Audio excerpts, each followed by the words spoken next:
online learning. Nanti recording inilah ya. Okey, baik. Terima kasih. Bismillahirrahmanirrahim. Terima kasih kerana hadir untuk sesi hari ini. So, kita buka perbincangan kita dengan start topik yang kelima. Topik kelima berkaitan dengan metafizik. Okey, saya buka online sekejap. Okey. Saya tak on kamera dah lah ya. Okey. Hari itu saya punya perbentangan berkaitan dengan metafizik ni sampai tak banyak rasanya, baru je sikit je kan. So saya akan ulang sikit lah berkaitan dengan metafizik. Malam ni saya akan cover metafizik, lepas tu saya akan tengok epistemologi, kemudian ideologi. Tiga ni sampai topik ke-7, topik ke-8 tu boleh baca sendirilah rasanya. Ya, so hari ni malam ni saya akan tengok topik 5, 6, 7.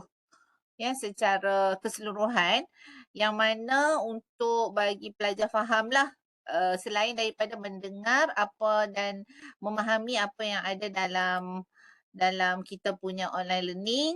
So untuk malam ni saya bagilah sedikit gambaran keseluruhan ya untuk topik ke 5, 6 dan 7. So saya buka topik 5 ni tapi dia macam tak naik. Lambat. Ni dia naik. Okey, tak apa. Saya share. Right. Okey. So dia agak kecil sikit lah yang ni Yang ni dia agak kecil sikit. Tak apa. Okey. Saya akan cerita rajah ini sebab rajah ni akan dia merangkumilah keseluruhan apa yang ada dalam topik kelima. Hari tu saya dah bincang sikit lah berkaitan dengan maksud metafizik. So saya ulang sikit lagi. Metafizik ni dia adalah satu perbincangan berkaitan dengan realiti kewujudan. Benda itu dia anggap wujud ke atau tak wujud. Realiti kewujudan.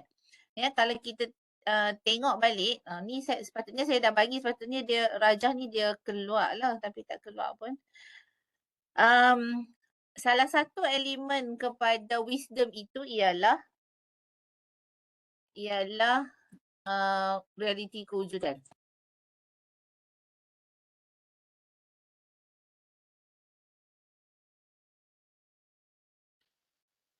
Okey, bagaimana kita nak mendapat ataupun mengetahui benda tu realiti atau tidak adalah menggunakan pendekatan metafizik. Metafizik bermaksud beyond physical, perkara yang beyond physical. Kalau fizik adalah benda yang boleh dicerap oleh panca indera, tapi metafizik adalah satu pemikiran yang beyond physical. Pemikiran yang sangat abstrak, yang mana secara rasionalnya pemikiran berkaitan perkara abstrak itu, beyond physical itu secara rasionalnya mesti wujud. Secara rasionalnya mesti wujud walaupun tidak boleh dicerap oleh panca indera. Ya. Okey, itu metafizik, beyond pemikiran yang beyond physical. Pemikiran itu adalah realiti. Benda yang realiti yang pastinya wujud. So, ada 3 perbincangan utama di dalam kita punya syllabus untuk metafizik ni. Yang pertama berkaitan dengan maksud metafizik base kepada ahli falsafah dan juga ahli keagamaan. Yang ni saya bincang dah sedikit sebanyak hari tu kan. Kalau ahli falsafah ni dia ada 2 sahaja pendekatan yang dibincangkan secara rasional bagi menggambarkan pemikiran metafizik. Ada 2 saja menurut ahli falsafah. Ya, sebab ahli falsafah kita kalau kita bincang, kita sebut falsafah ni dia sinonim dengan barat. Dia start dengan dah record dah. Dia start dengan barat silam lah. So Aristotle dia punya buku dia, karya dia berkaitan dengan metafizik. Ni ahli barat silam lah maksudnya. Mereka membincangkan pemikiran yang tidak boleh dicerap oleh panca indera itu secara rasional wujudnya benda tu. Ya. Secara rasional benda tu wujud. So pemikiran tu disebut sebagai pemikiran metafizik. Benda yang sangat, pemikiran yang abstrak. Ya. Okey, ada dua saja dia bincang. Bagaimana dia bincang metafizik tu? Ahli falsafah ni dia bincang menerusi dua perkara ni saja. Iaitu menurut pandangan mereka menyatakan bahawa setiap objek itu dia mesti ada dua elemen. Yang pertama, jasad pada objek itu, yang mana elemen jasad ini boleh dicerapi oleh panca indera. Satu lagi adalah elemen tidak berjasad yang wujud pada panca indera itu.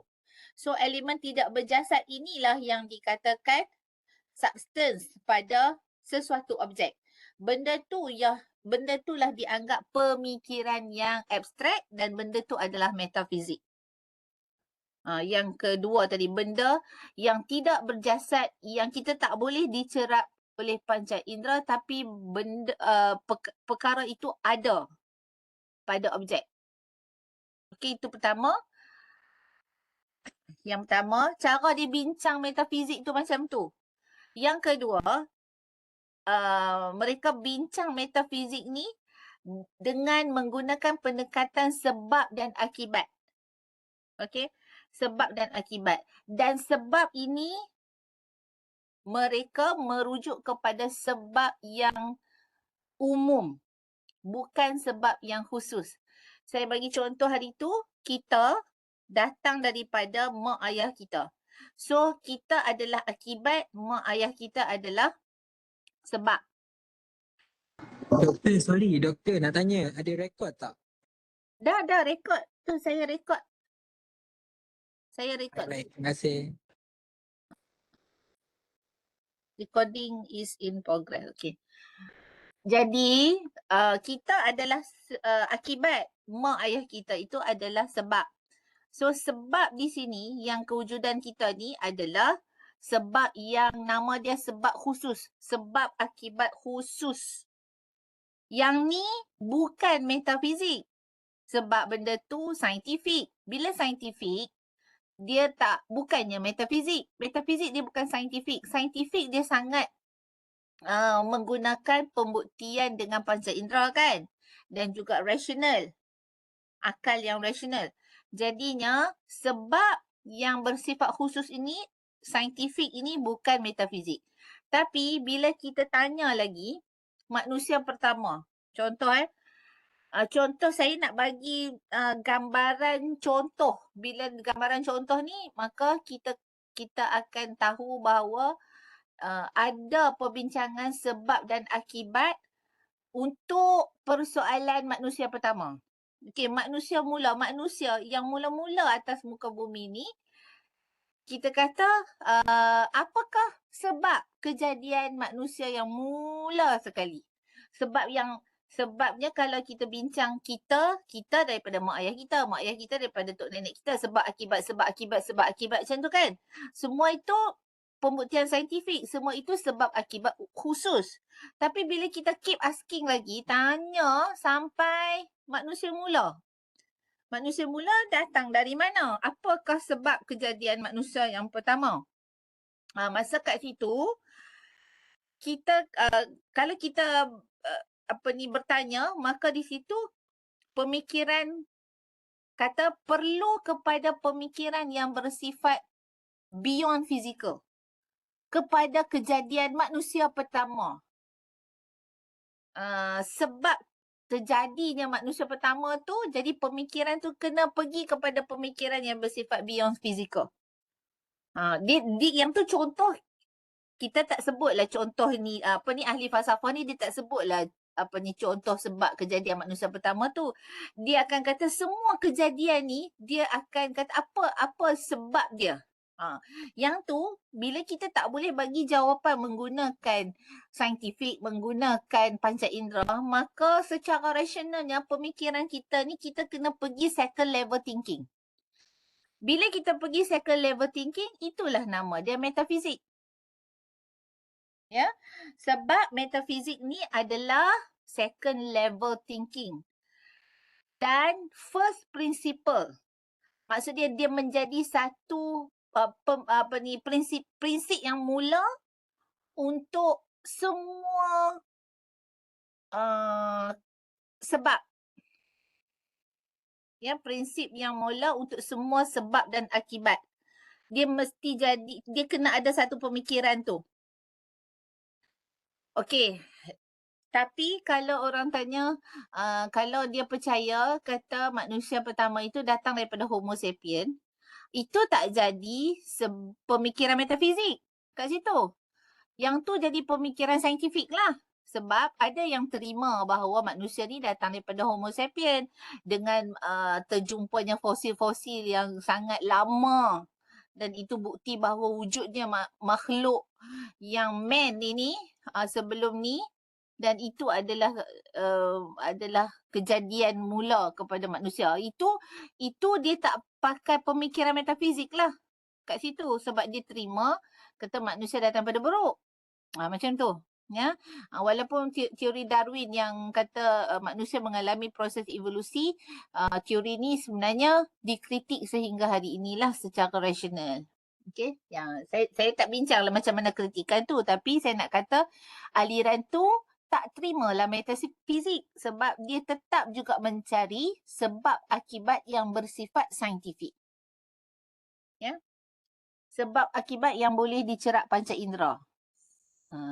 Tapi metafizik kalau dalam konteks sebab akibat ini tak boleh, tak ada jawapan dah untuk yang fizik ni. So kita secara rasionalnya kita kena arahkan cara kita berfikir bahawa kena pergi perkara yang pastinya wujud, realitinya wujud, pemikiran itu iaitu pemikiran metafizik. Ya. Maka bila kita bincang macam tu, dia adalah elemen ketuhanan di sini. Ya, dia elemen ketuhanan, tapi ini sebagai contoh lah. Simple punya nak faham, benda yang tak boleh dah kita tanya dah, tak ada jawapan dah dari segi saintifik ataupun dari segi pembuktian panca indera, tak ada jawapan dah, tapi kita kena tanya. Kan falsafah ni love of wisdom. Jadi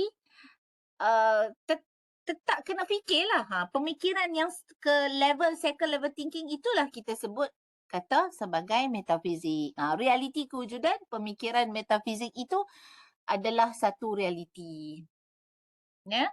Okey, dua ni sajalah yang dibincangkan oleh ahli falsafah. Ya, dia tak bincang asal usul kejadian manusia tu. Saya bagi contoh. Saya nak kata sebab akibat tu. Ya. Kemudian okey, sebab akibat yang second level thinking ini, metafizik ini, mereka disebut sebagai sebab akibat umum. Macam alam semesta. Alam semesta ini, hari tu rasanya saya sebut juga, alam ini datang daripada alam datang kan, saintifik kata apa? Big Bang kan. Kejadian Big Bang itu sebab yang khusus, sebab khusus terjadinya, akibatnya alam terjadi. Big Bang. Okay. Lepas pada tu, kita keep asking lagi. Big Bang itu sebab dia apa? Tak ada jawapan. Sains tak ada jawapan. Sains pun start dengan Big Bang je. Sebelum tu tak ada jawapan. Takkan kita nak stop kat situ? Falsafah ni, dia love of wisdom. Dia mencari, dia cintakan kepada hikmah. So, macam mana nak cintakan kepada hikmah itu adalah dengan berfikir. So masa ni lah metafizik datang. Metafizik menyatakan bahawa satu pemikiran yang abstrak, yang mana pemikiran ini menyatakan bahawa perkara itu ataupun sesuatu itu secara rasionalnya wujud dengan menggunakan pemikiran yang abstrak ini. Nama dia metafizik. Okey. Boleh? Tidak? Ada soalan ke? Kuat saya cakap. Metafizik yang tak bersyarat boleh cerap saintifik. Sat. Metafizik yang tak berjasad boleh cerap, saintifik boleh cerap oleh panca indera. Yang tak berjasad. Tak boleh cerap lah. Yang tak boleh cerap. Ni metafizik ada benda tu tak boleh dicerapi oleh panca indera. Contoh Big Bang kan. Big Bang ni saintifik hanya bincang kejadian alam semesta ini disebabkan oleh Big Bang. Lepas tu kita tanya balik. Big Bang tu apa sebab dia? Masa tu saintifik tak ada jawapan. Masa ni lah kita kena guna pemikiran second level thinking yang mana second level thinking ni yang mana pemikiran itu meraihkan realitinya, ada penyebab dia, nama dia sebab akibat umum. Itu nama terma lah yang digunakan, sebab akibat umum ni. Yang mana benda tu pastinya ada walaupun tak boleh dicerap oleh panca indera. Masa ni ruang untuk perbincangan kewujudan Tuhan akan ada di sini. Ya. Macam teori Darwin. Okey. Teori Darwin dia bukan metafizik. Teori Darwin kata manusia pertama itu datang daripada Homo sapien. Homo sapien kalau pelajar boleh Google, cuba tengok Homo sapien tu dia macam beruk lah.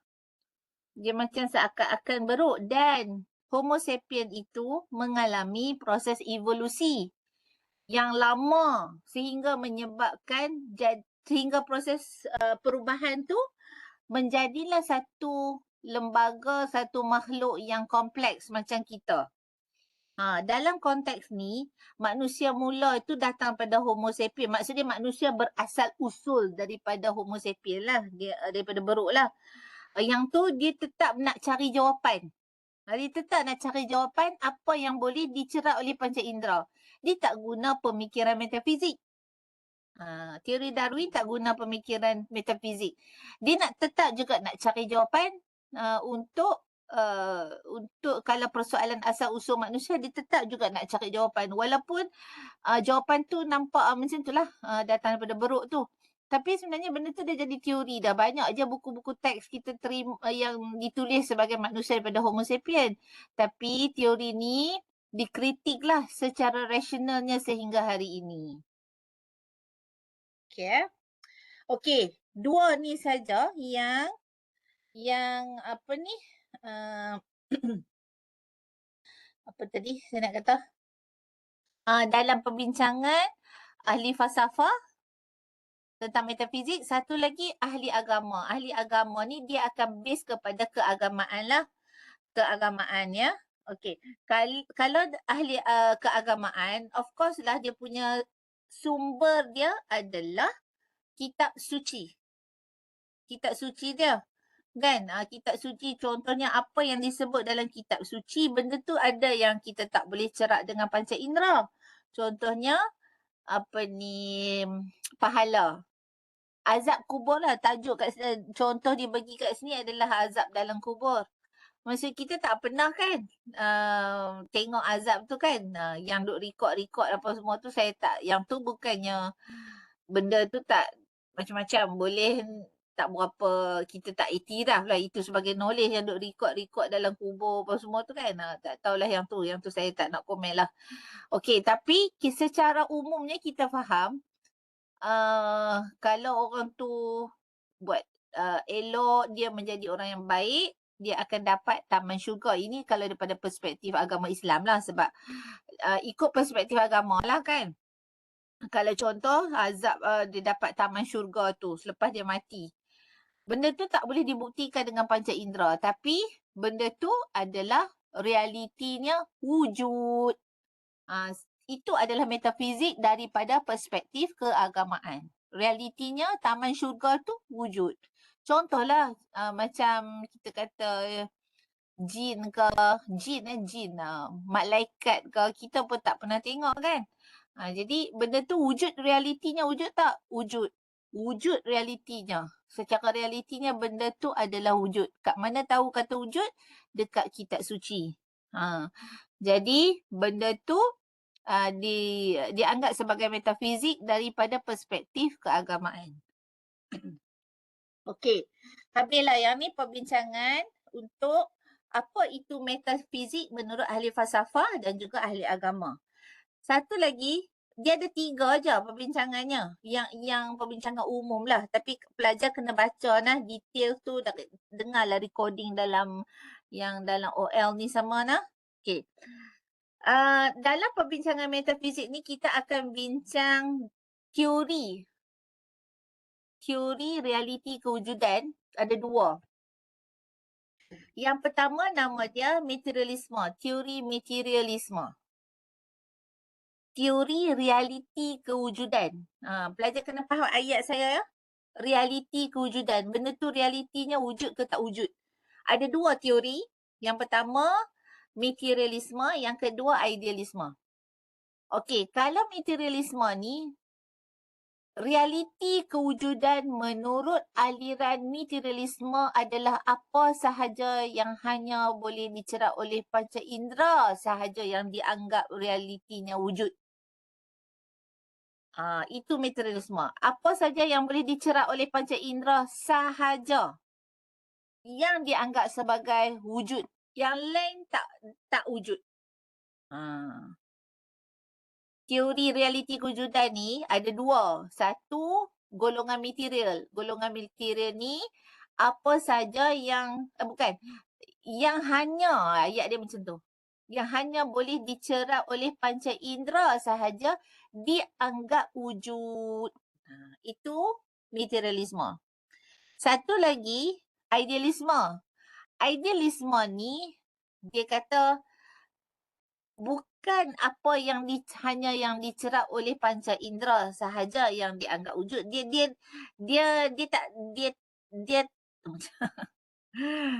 okey. Dia tak kata kalau kita nak anggap sesuatu itu realitinya wujud adalah berasaskan kepada idea kita. Adalah berasaskan kepada apa yang ada dalam minda kita. Benda tu wujud. Kalau saya nak kata, kalau saya nak kata, apa tu saya nak kata apa? Saya nak kata apa? Tak ada idea dah. Idea. So realiti tu apa yang ada dalam minda. Apa yang idea tu. Yang tu lah realiti. Pada golongan idealisme. Okey, kalau yang materialisme, realiti tu adalah apa yang boleh dicerap. Maksudnya ada benda luar memberi kesan kepada cerapan kita. Itu material. Kita nampak itu kereta warna biru. Kan? Kita nampak kereta tu warna biru. Nampak mata kita material yang tu realitinya memang kereta tu warna biru. Kan? Okey. Kalau idealisme, dia realitinya bukan benda luar yang mempengaruhi dalam, tapi yang idea tu sahaja. Kalau nak kita kata tu kereta biru secara logik kita nampak itu memang kereta warna biru, tapi kalau dia nak kata okey idea aku nak kata itu warna pink. Boleh. Itu idea dia lah, realitinya apa yang ada di dalam dia. Dia yang memberi memberi sensasi kepada apa yang dilihat. Realitinya duduk di dalam minda dia. Boleh kau ni? Makin. No? Dia kata,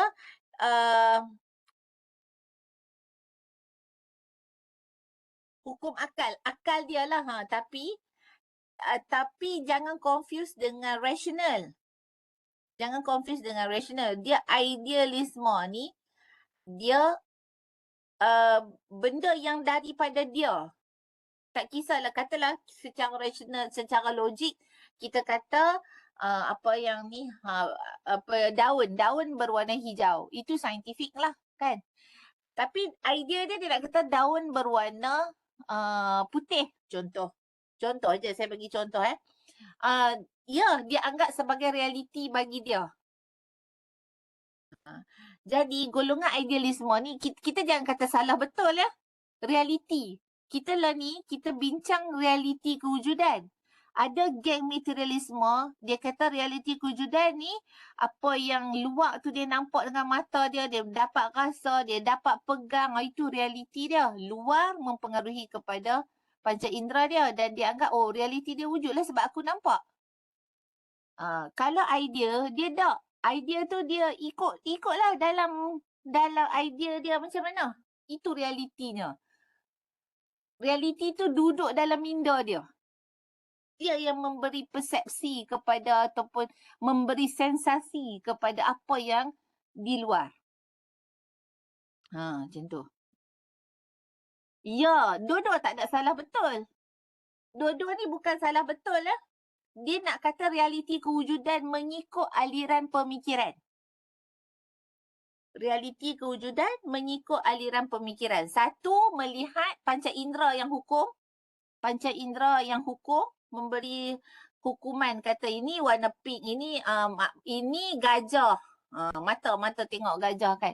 Okey, kita cuba kita tengok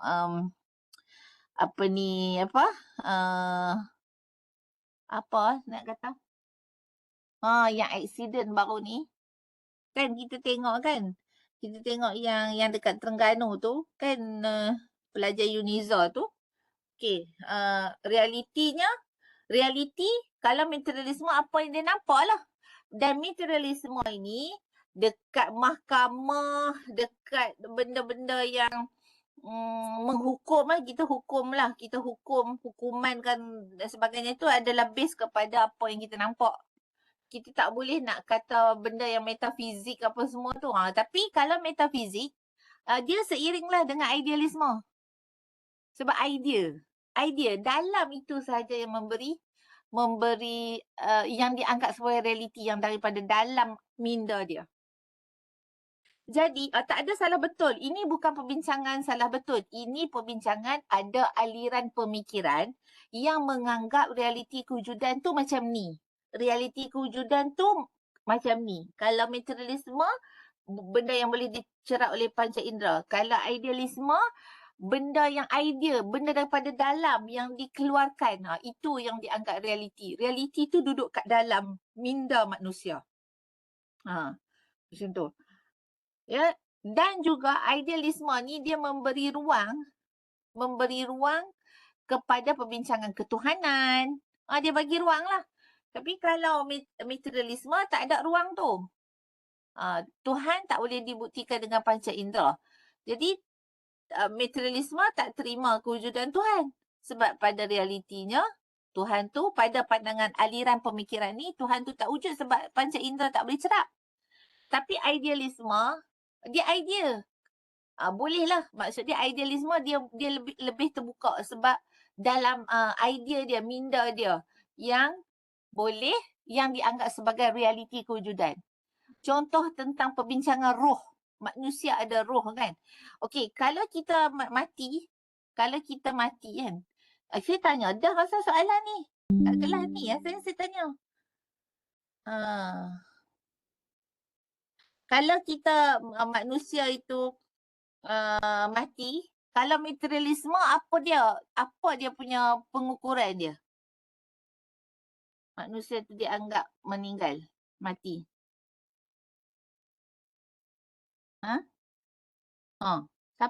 Siapa kerja KKM?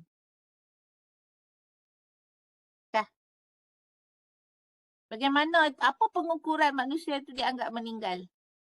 Tiada degup jantung dia stop. Ya, sebelum nak cakap tidak bernyawa tu, macam mana kita nampak ada nyawa tu kat mana? Saiful Azwan, kita tak nampak kan? Yang tu, nyawa tu, roh, Okey. Kalau badan sejuk. Okey, badan sejuk. Badan sejuk tu demam. Okey, ya, materialisme bukan metafizik. Bukan metafizik, ya. Tapi idealisme dia boleh terima metafizik. Dia boleh terima pemikiran tu. Kalau kita nak kata orang tu mati kan, kalau orang yang doktor, dia akan sahkan secara saintifik lah. Dia akan sahkan secara saintifik. Maksud dia punya jantung dia akan stop kan. Kita kata jantung kan, kita refer jantung kalau doktor kita kan. Doktor kita pula. Memang medical dia akan refer jantung kan. Dia tak refer otak kan. Otak macam mana nak tentukan. Jantung lah. Jantung tu berhenti maka benda tu dianggap mati. Disahkan meninggal. Okey, itu satu. Itu material lah, aliran materialisme. Kita idealisme, contoh kalau idealisme, seorang itu meninggal apabila roh dia keluar daripada badan. Kalau saya nak kata macam tu, roh dia, roh boleh nampak dah roh? Tak nampak roh, kan? Roh tak nampak.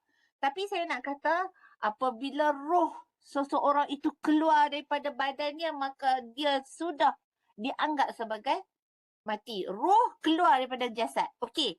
Itu idealisme. Ideal lah. Aliran idealisme boleh terima perbincangan roh.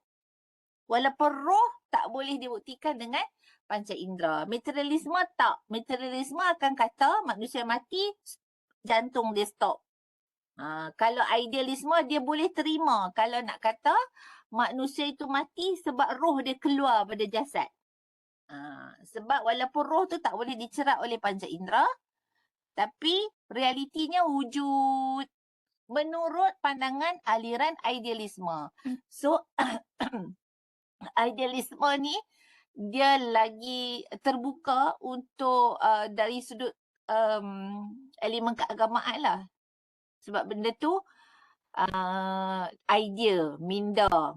So walaupun kalau kita bincang tentang keagamaan, knowledge tentang roh keluar pada badan manusia tu kalau base kepada falsafah agama, dia mesti refer pada kitab suci. Itu sumber pertama. Lepas pada sumber pertama, ini topik epistemologi. Lepas pada sumber pertama, kitab suci, maka dikukuhkan dengan pembuktian secara panca indera dan juga rasional. Akal yang rasional. Alright, Fiza tanya bersama bukti. Bersama bukti tu maksudnya apa? Yang dekat idealisme. Idealisme tak perlu bukti. Idealisme tak perlu bukti. Materialisme denyutan jantung dan nadi kematian sebab apa? Jantung berhenti. Kan? Itu materialisme anggap benda yang boleh dicerap panca indera apabila kita tengok jantung stop. So, dia hanya benda-benda fizikal saja. Ya, idealisme dia idea minda. Ada yang terima dari rujukan kitab suci, ya, kalau dalam kitab suci cakap kata manusia itu mati apabila roh dia keluar. So, aliran idealisme boleh terima. Aliran idealisme boleh terima. Betul. Saya bagi contoh je kitab suci, sebenarnya idealisme ni dia lagi luas. Salah satunya sebab kitab suci kan, kitab suci materialisme tak terima. Confirm sebab berkaitan dengan ketuhanan, tak terima. Okey. Okey, Fiza betul. Saya pun tanya, boleh dibuktikan dengan saintifik. Betul, ya. Materialisme, dia memang saintifik. Ingat ya, saintifik. Saintifik, dia adalah dua pendekatan. Yang pertama, empirisisme. Ni topik ke-6. Saintifik dia akan guna dua pendekatan. Empirisisme, iaitu pembuktian panca indera. Yang kedua, rasionalisme. Rasional, akal yang rasional. Akal yang waras.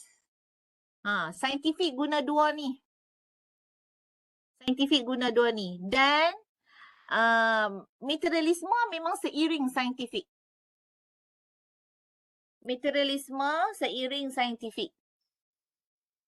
Tapi metafizik, ingat balik metafizik yang pandangan ahli falsafah, metafizik ya, pandangan ahli falsafah, dia bincang metafizik walaupun tak boleh dicerap oleh panca indera, tapi perbincangan metafizik, pemikiran metafizik menurut ahli falsafah adalah macam mana saya nak kata, perbincangan metafizik menurut ahli falsafah, pemikiran metafizik itu mesti wujud dengan faktor yang rasional. Okey, idealisme macam apa yang idealisme? Ya, sebab idealisme apa yang kita lakukan dengan aspek apa kenapa atau itu tidak. Bagaimana kita daripada apa yang kita lakukan. Itu sebabnya.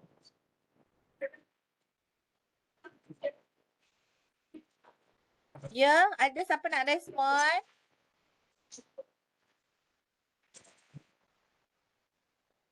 Siapa tadi? Fiza. Fiza nak bincang. Silakan. Saya nak kita cakap soal itu saya. Tak apa jelas lah. Kuat sikit.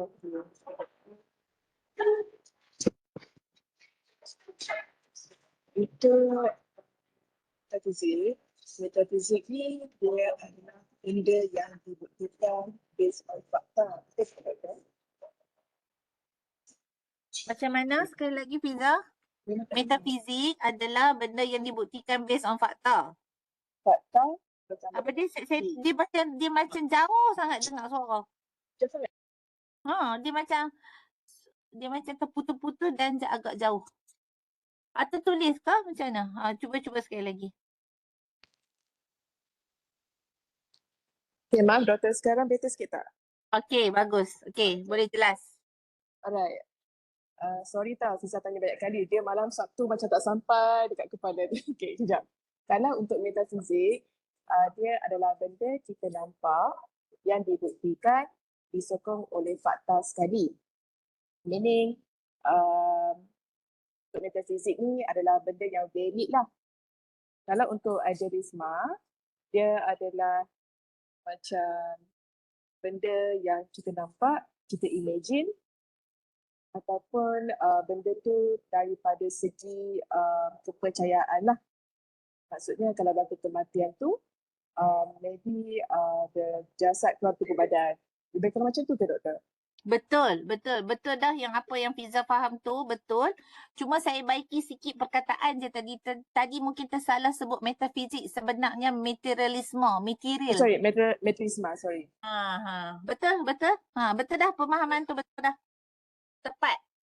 Sebab idea tu memang daripada idea dia dan pengaruh dia mungkin dari segi kepercayaan dia, pengalaman dia, yang mempengaruhi diri dia lah, dan realiti tu daripada idea dia. Realiti, kewujudan tu, realiti tu adalah datang sebenarnya daripada idea dalam diri dia, minda dia.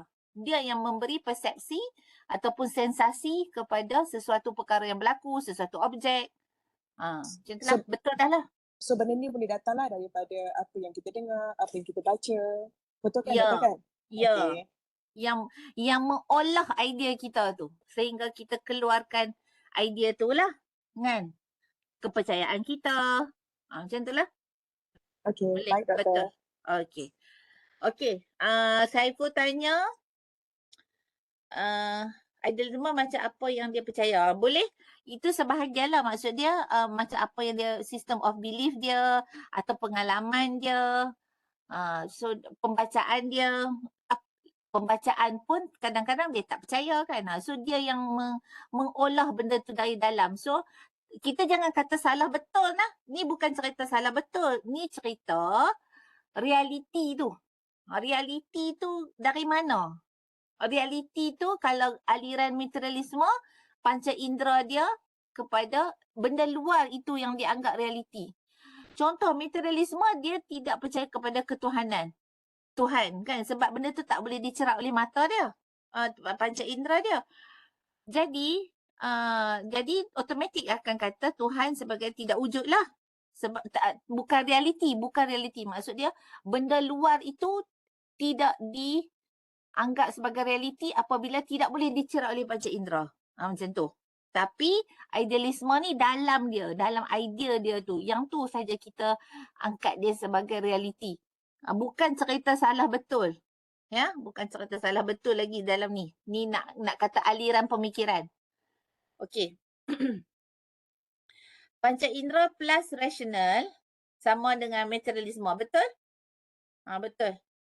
Panca indera plus rasional sama dengan materialisme, sama dengan empirisisme. Yang tu topik 6. Sekejap kita akan sebut benda sama. Sama dengan justifikasi. Semua tu ada perkaitan dia. Ya. Okey. Habislah dua aliran pemikiran yang teori realiti kewujudan ada dua, materialisme dan juga idealisme. Satu lagi bahagian yang dibincangkan dalam silibus kita adalah bahagian kepercayaan. Sebab apa system of belief ini kita bincang dalam realiti kewujudan, dalam topik metafizik yang bercakap tentang realiti, wujud ke tak wujud, iaitu dia akan ada kaitan dengan sistem kepercayaan kita, khususnya dari segi ketuhanan lah. Dalam topik ni ketuhanan. Iaitu kita akan ada banyak aliran yang bercakap tentang ketuhanan. Ya, contohnya etis. Etis, bagaimana aliran pemikiran dia, pemikiran mereka ni, pemikiran etis ni tentang ketuhanan. Pastinya sebab etis dia hanya terima realiti kewujudan itu hanya apa yang hanya boleh dicerap oleh panca indera. Jadinya etis dari sudut ketuhanan tak terima lah. Sebab tak boleh cerap panca indera. Okey, yang seterusnya, kepercayaan seterusnya, realiti kewujudan untuk ketuhanan ni iaitu agnotism. Agnotisme ni, yang tadi etis ya, yang ni agnotism ni, yang ni dia tak sure, dia nak kata okey, Tuhan tu wujud ke tak wujud, tak pasti. Sebab dia kata manusia ni lemah. Kekuatan manusia nak tentukan Tuhan itu wujud ke tak wujud, tak boleh nak tentukan. Wujud ke tak boleh tentukan, tak wujud pun tak boleh nak tentukan sebab manusia lemah.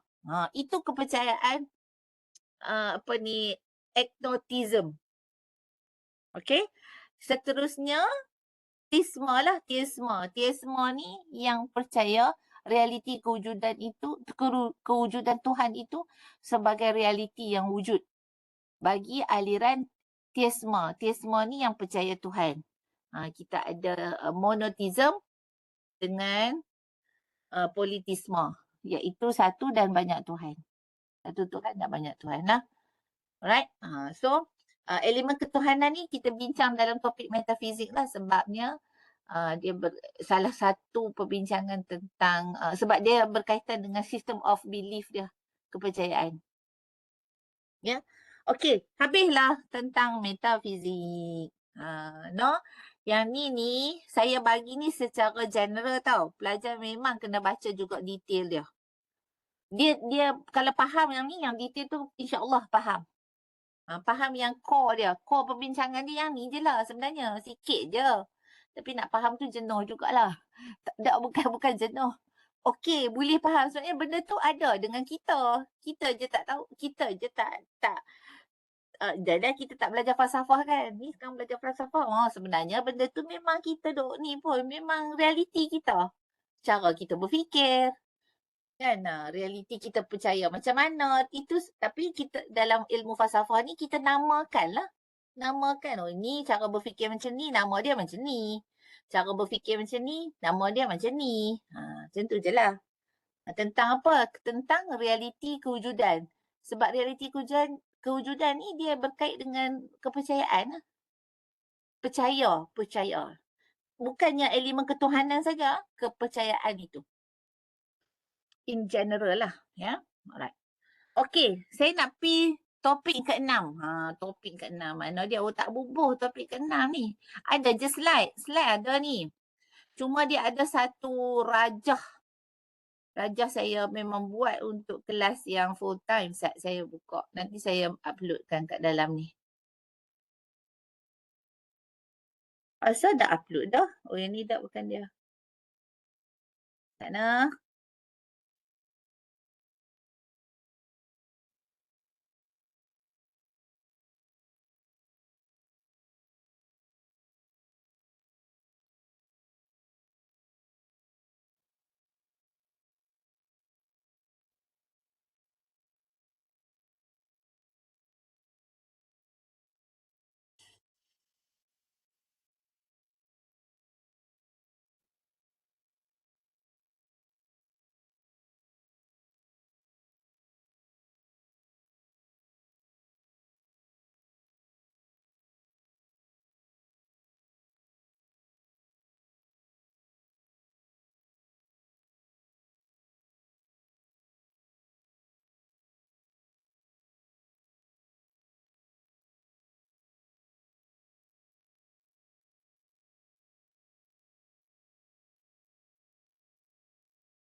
Okey, baik. Seterusnya kita sambung topik yang ke-6.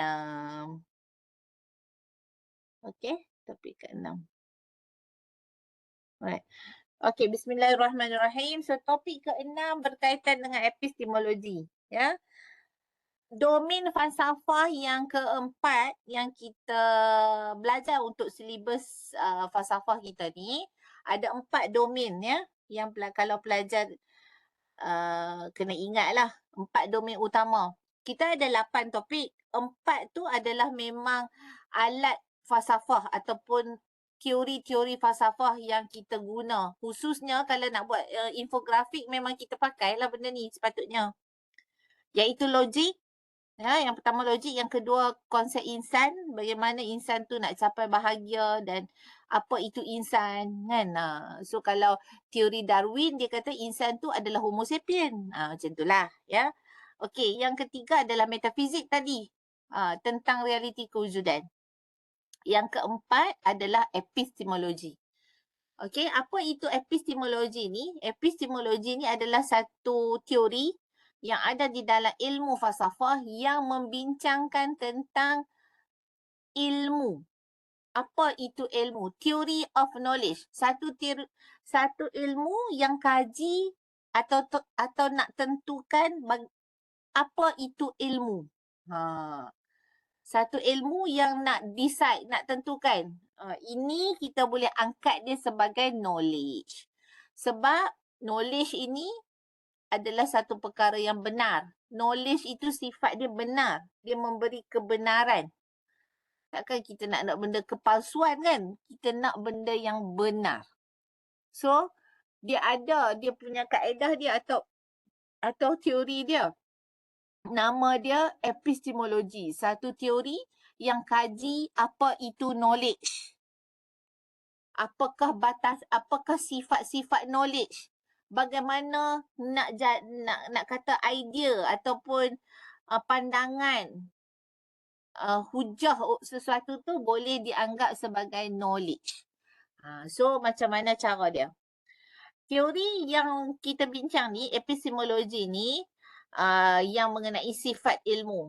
Ya, sifat ilmu yang kita bincang dalam silibus kita ada 3 sifat ilmu. Nama dia justify true belief. True tu kebenaran, belief tu kepercayaan. Justify tu justifikasi lah. JTB. Kalau dalam falsafah ni kita sebut JTB. JTB ni justify true belief. Maksud dia sifat knowledge tu dia kena ada 3 sifat ni. Barulah sesuatu itu diterima sebagai knowledge. Ya. Okey, apa itu justify? Okey. Apa itu justify? Sebelum tu kita akan kata contoh kita kata saya nak buka ni. Saya nak buka kat mana?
Okey, contoh dalam menentukan sesuatu itu dianggap sebagai knowledge, dia kena ada 3 sifat ini, 3 sifat lah ya, justify true belief.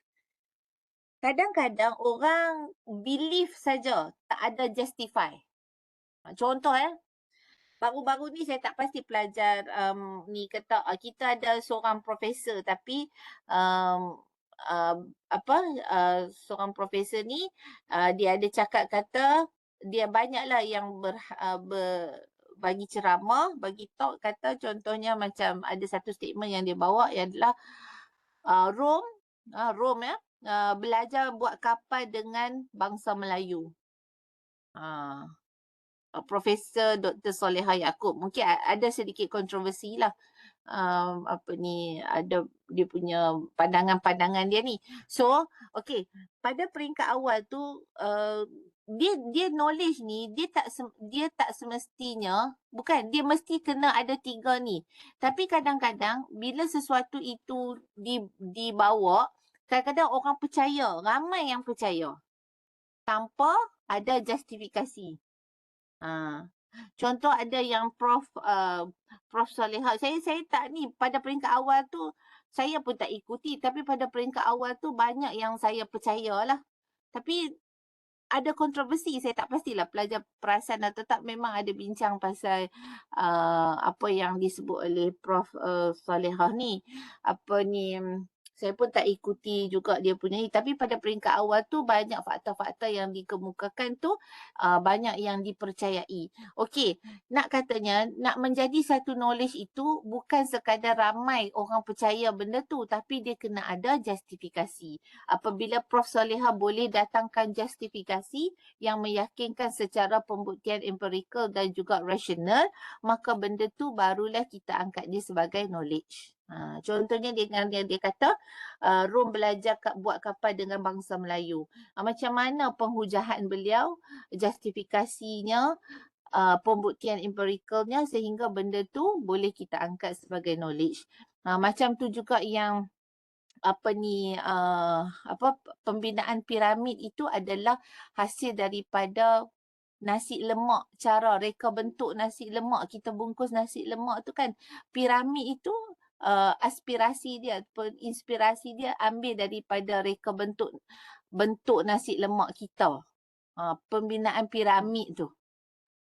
Itu datang daripada penghujahan ataupun talk yang pernah diberikan oleh Profesor Dr. Soleha ni. Saya tengok je lah secara peringkat awal tu memang banyak juga fakta-fakta berkaitan dengan sejarah.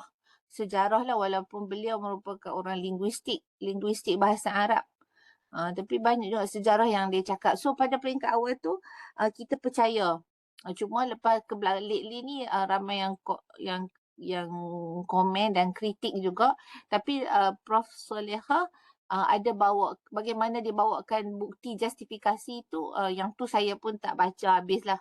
Ya, tapi saya nak katanya macam ni, bila satu pernyataan, satu idea itu, kalau tak mustahil untuk orang ramai percaya benda tu. Tambahan kalau benda itu datang dari seorang yang figura, seorang yang memang ilmuan dia tinggi.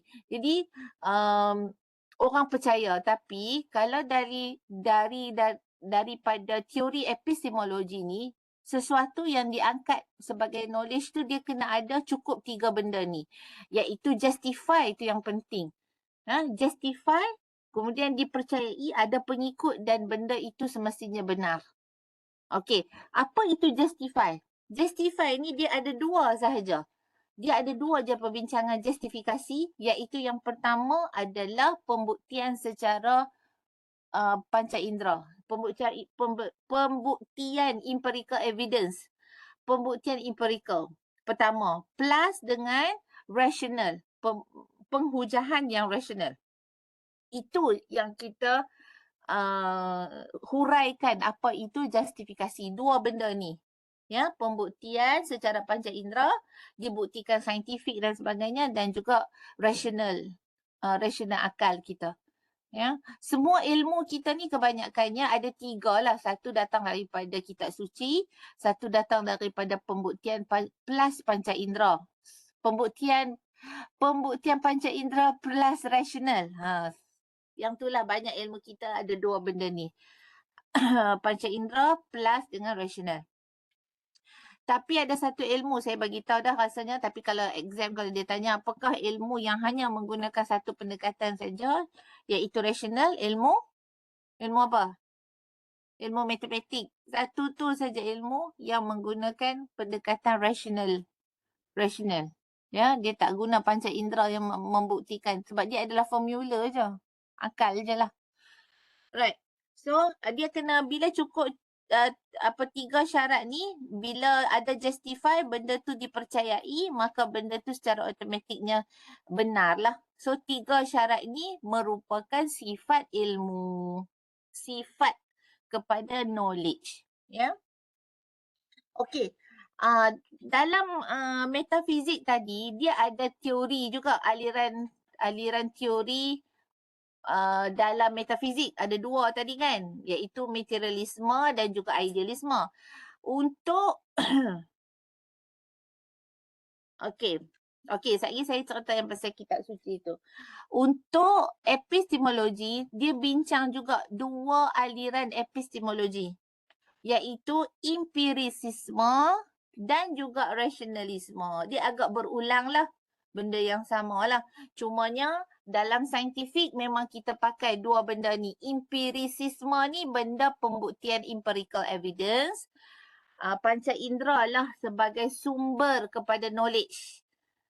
Panca indera tu sebagai sumber utama, sumber kepada knowledge. Macam kita kata knowledge nak kata kita kata klorofil. Klorofil kan duduk dekat daun kan, hijau. Klorofil tu berwarna hijau, betul ke tak? Daun hijau klorofil lah kan. Kalau silap saintifik ni buku darjah berapa tak saya tengok. Jadi itu adalah panca indera lah, sumber menentukan klorofil tu warna hijau. Kalau saya silap, sorry lah, saya nak kata saintifik tu. Saya ambil benda yang senang lah. Saya nak kata apa? Senang macam ni. Kita tanam benih kan. Kita letak dalam kotak, kita letak dalam air ke? Bukan tanah, ada air. Lepas tu kita letak kotak tu kita tebuk lubang. Okey, anak benih pokok tu dia akan pergi ke arah lubang tu sebab dia nak cahaya matahari. Jadi kat situ knowledge dia adalah pembuktian panca indera kita yang membuktikan bahawa tumbusaran pokok ini adalah memerlukan cahaya matahari. Sebabnya lubang tu lah kan dia ke arah, kita nampak dia ke arah anak pokok tu, dia naik ke arah lubang yang kita tebuk pada kotak tu. Yang lain semua gelap, dekat cerah tu je dia pergi, dekat cerah tu, iaitu memerlukan sumber matahari. Itu adalah panca indera memberi knowledge. Panca indera memberi knowledge kepada manusia. Ini nama dia aliran empirisisme. Satu lagi aliran rational itu yang memberi knowledge kepada manusia. Sumbernya secara rasional. Macam mana sumber matematik lah. Okay. Kita guna secara rasional. So itu memberi knowledge. 2 tambah 2 itu 4.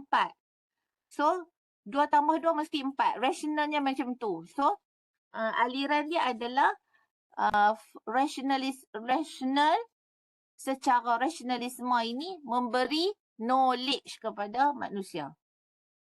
Ya. Tapi kalau dalam saintifik memang pakai dua-dua ni.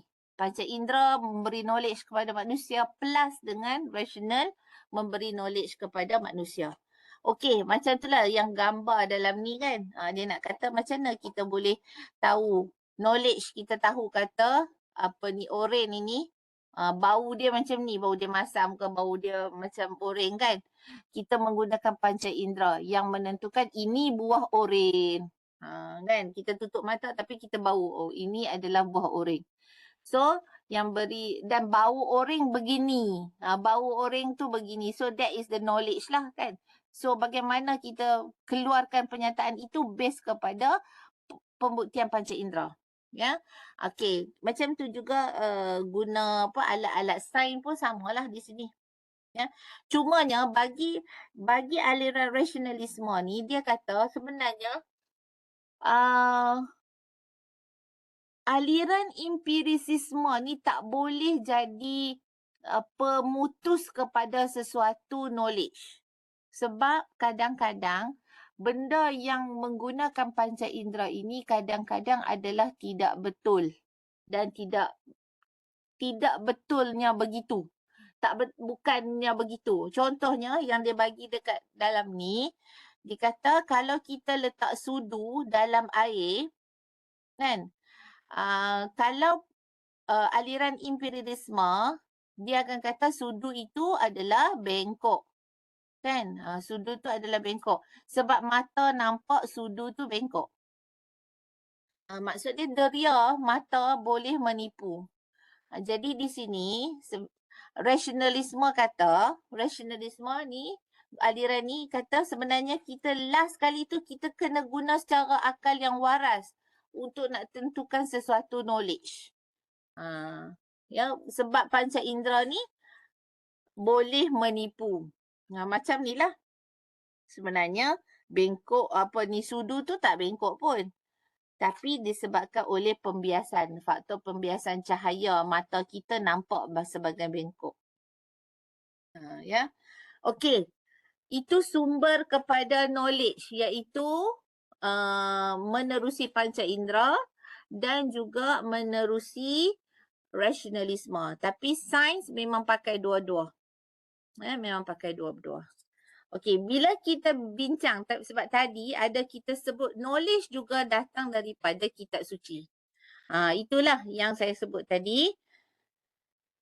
Pembuktian ya, Mastura betul dah ni, cuma pembuktian ni adalah di bawah panca indera juga sebenarnya nombor 2 ni. Ya, kita buktikan dengan apa? Kita buktikan dengan panca indera plus rational. Ya. Okey, bila kita itu dalam justify ni, justify true belief ni memang panca indera dan juga rational sahaja. Dia tak ada bincang kitab suci kat sini. Tapi bila kita buat perbandingan lah, ya, kita buat perbandingan di antara Barat dan juga Islam. Okey, dalam cerita ni kita bincang Islam lah. So, nak kata pendekatan tu, bagaimana sesuatu knowledge itu dibina base kepada Barat dan juga Islam. Okay, kalau dalam konteks ni bincang Islam, maksudnya those who other religion, boleh tengoklah pendekatan ni. Sepatutnya memang kena guna pendekatan yang macam ni. Kalau dalam religion, kita kena tengok sumber knowledge itu mesti datang dari Tuhan. Itu yang pertama. Dia tak boleh sebab kita tak boleh start dengan human. Start dengan akal. Start dengan pembuktian panca indera. Tak boleh. Kalau dalam religion ataupun Islam, dalam cerita ni kita bincang Islam lah. Islam dia mesti letak sumber knowledge itu datang dari Tuhan. So datang dari Tuhan tu menerusi apa? Menerusi kitab suci lah. Kitab suci. Ya. So dalam konteks Islam dia ada Quran dan Sunnah lah yang messenger, dia ada pesuruh, dia ada nabi yang menyampaikan words of God lah, kata-kata kalam dari Tuhan. Maksud dia knowledge itu bukan sumbernya bukan sumber utamanya datang dari manusia, tapi dia mesti datang daripada Tuhan dulu. Datang dari Tuhan first. The authority punya kita kata first source, sumber utama. Dan sumber utama ini daripada kitab suci, maka rational plus pembuktian panca indera itu adalah support apa yang ada dalam kitab suci. Macam tu. Ya. Itu bezalah di antara Barat. Tapi Barat in general, ya, Baratnya dalam falsafah Barat, epistemologi base kepada falsafah Barat, yang epistemologi konvensional lah, kita kata konvensional, dia tak letak kitab suci tu, dia letak hanya empirisme, iaitu pembuktian panca indera plus rational. Maka yang tu sahaja, dia tak ada datang dari sumber Tuhan. Assalamualaikum Doktor. Waalaikumsalam. Ya. Doktor, maaf. Apa nak tanya, kalau epistemologi ni, kalau dari segi benda mistik, macam mana kita nak buktikan? Benda mistik tu maksudnya? Kiranya macam contoh lah, ni saya ambil contoh macam kes Mona Fendi yang ilmu kebal, dia ada ilmu yang tu. Macam mana kita nak buktikan benda tu?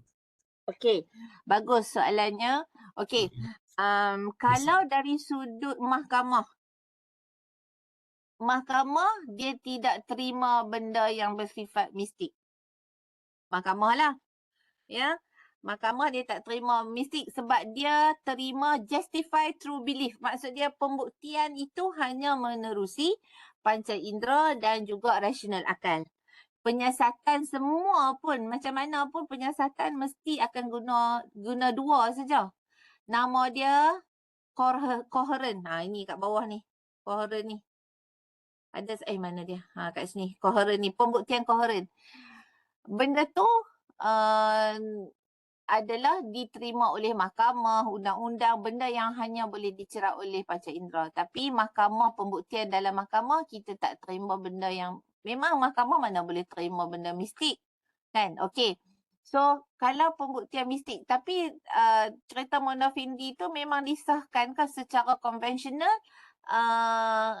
dia tak terima lah mistik tu. Tak ada. Pembincangan tu tak ada. Namun begitu, kalau system of belief tadi. System of belief. Contoh kalau dalam saya sebut sebab saya tak tahulah dalam agama lain macam mana kan. Me as a Muslim, kalau dalam Islam ni kita punya sumber knowledge kita daripada kitab suci.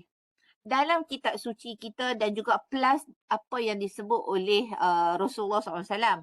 Dalam hadis, dalam sunnah Rasulullah SAW ataupun hadis menyatakan bahawa manusia ni ada, bukan manusia, nak kata elemen sihir itu ada. Benda yang minta bantuan dengan syaitan, itu disebut dalam hadis juga. Benda tu wujud, realitinya wujud. Macam mana kita nak kata benda tu wujud? Sebab sumber kita adalah kitab suci. Macam tu. Dia terikat dengan sistem of belief kita jugalah. Kalau kita percaya bukan kita percaya. Nak kata benda tu memang ada elemen-elemen tu, kemungkinan lah. Sebab dalam Islam pun terima ada yang Rasulullah pernah bagi tahu kata ada elemen sihir, ada elemen ada benda-benda yang bersifat sihir. Benda-benda tu kita tak boleh nak cerap panca indera kan, tapi kesan dia ada. Macam tu. Ya, lepas tu kalau ada benda yang perjanjian dengan syaitan, benda-benda tu semua tak elok. Benda tu diharamkan. Kalau dalam Islam memang tak boleh. Tapi ada orang buat. Benda tu. Tapi saya nak kata benda tu wujud. Tapi dalam kes Mona Fendi tu, kalau dalam konteks mahkamah, dia tak boleh terima yang tu. Benda mistik tu.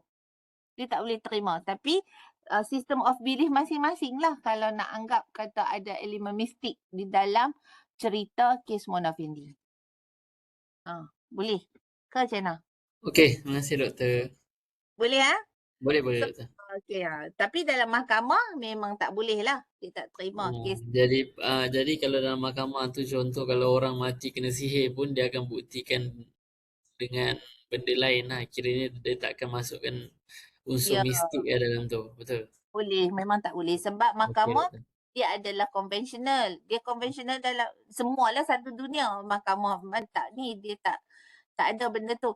Sebab dia akan terima benda yang boleh justify di sini adalah pembuktian panca indera dan juga rasional lah. Akal yang waras. Macam kita kata tu, macam kita kata ni, macam halusinasi halusinasi. Yang tu saya tak pasti dari sudut psikologi. Yang tu mahkamah dia terima juga psikologi. Yang tu saya tak belajar. Bukan bidang psikologi. Kan orang kata halusinasi, dia pergi bunuh ke, dia apa-apa semua tu kan.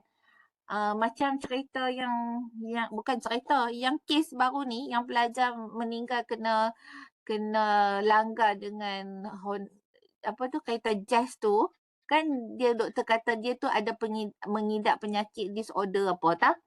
Dia depression sangat kalau tak pasti, tapi dia ada juga elemen syaitan yang menghasut orang tu. Kita kalau dalam Islam ni dia percaya kalau orang tu terlampau stres, jangan buat main ya, pelajar-pelajar janganlah duk stres sangat kan. Jangan stres, dia ada juga hasutan daripada syaitan.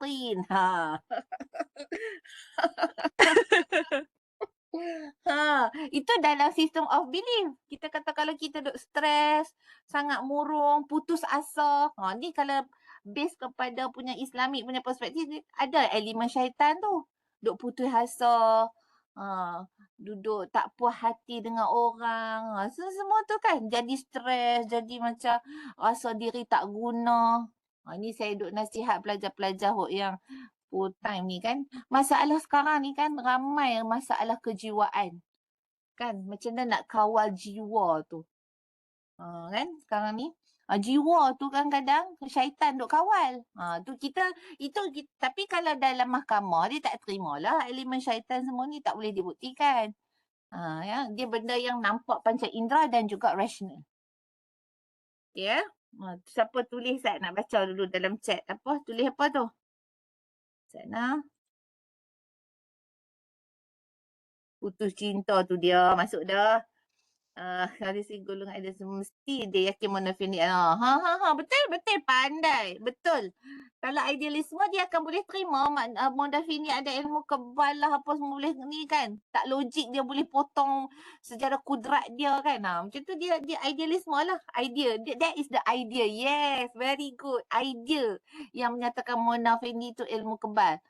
Reality. Dia terkait dengan sistem of belief dia juga kan. Dia percaya benda tu. Realitinya adalah daripada idea dia. Putus cinta. Tak salah. Putus cinta. Aduh, tak apalah. Putus bila. Carilah cinta lain. No? Kena pergi healing kalau stres. Yalah. Tolong buka bateri sekejap. Tolong buka tu plug cepat. Kena pergi healing kalau stres. Apa ni. Tak pergi balik pada healing, duk stres balik.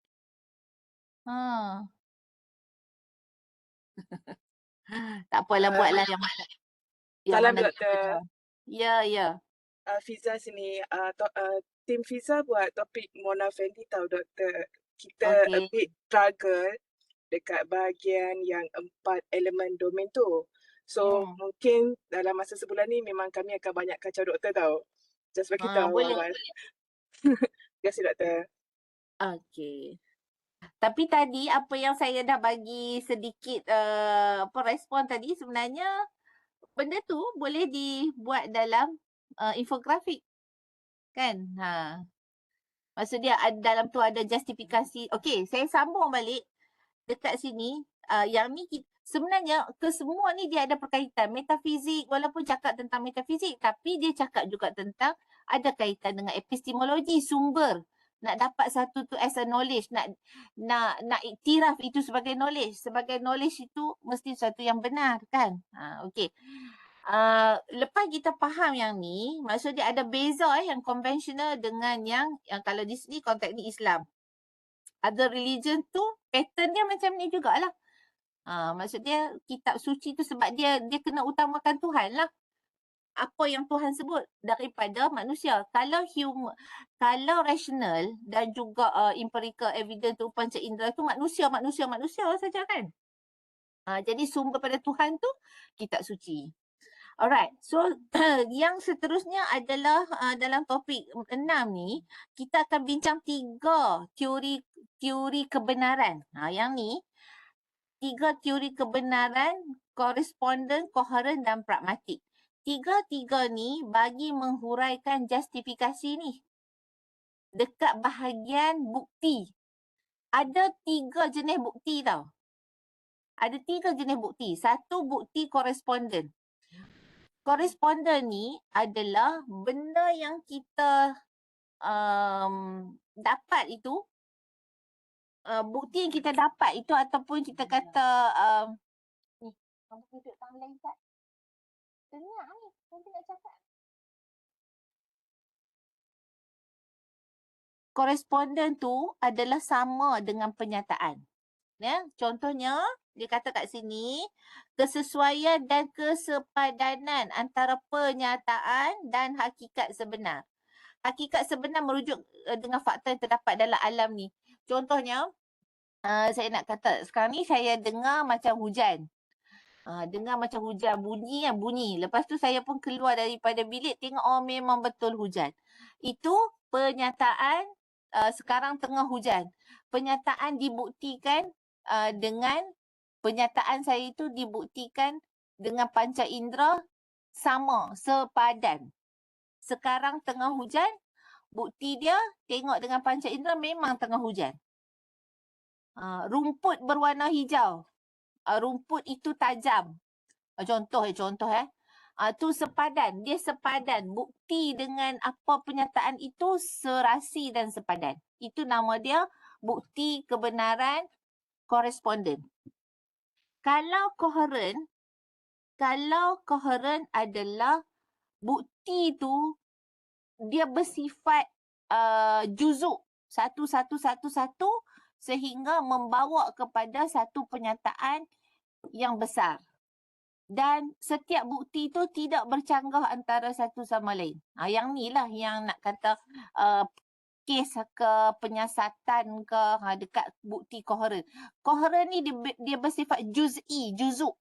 Sikit-sikit, dia jumpa sikit. Contohnya kita nak kata cerita pembunuhan, banyak cerita pembunuhan. Cerita tu Zane Ryan. Saya selalu sebut cerita Zane Ryan tu. Tak tahu sampai sekarang saya pun tak ikut dah.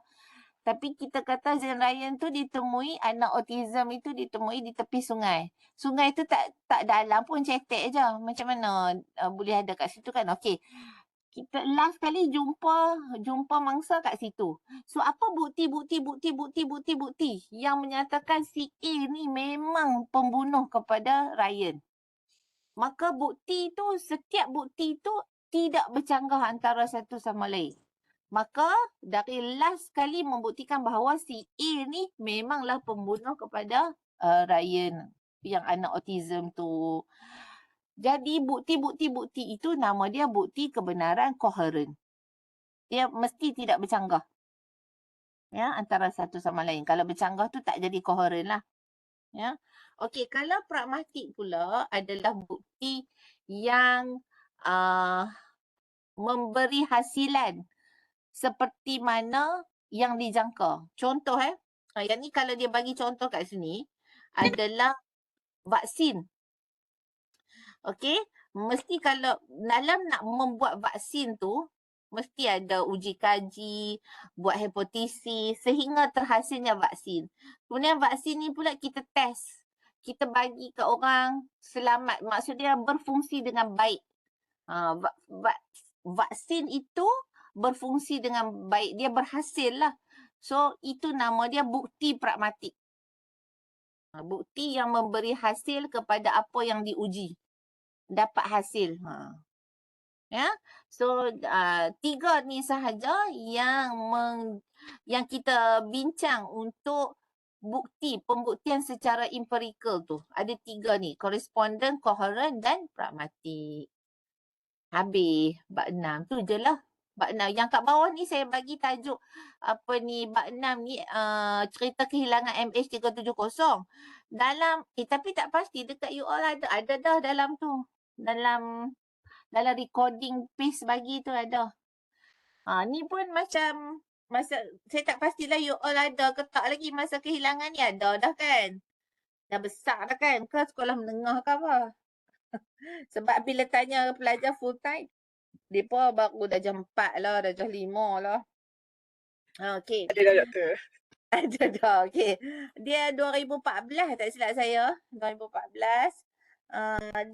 Kita sampai sekarang lah tak ada jawapan untuk kehilangan MH370 ni. Tapi masa berlakunya kehilangan tu, dia macam-macam teori kan. Teori tu ramai yang percaya.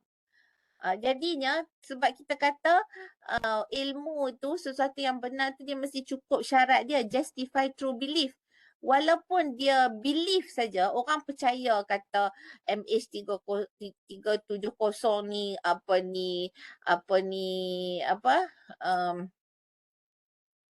ni dirampas oleh pengganas ke. Ramai je yang percaya macam tu. Tapi apakah justifikasi?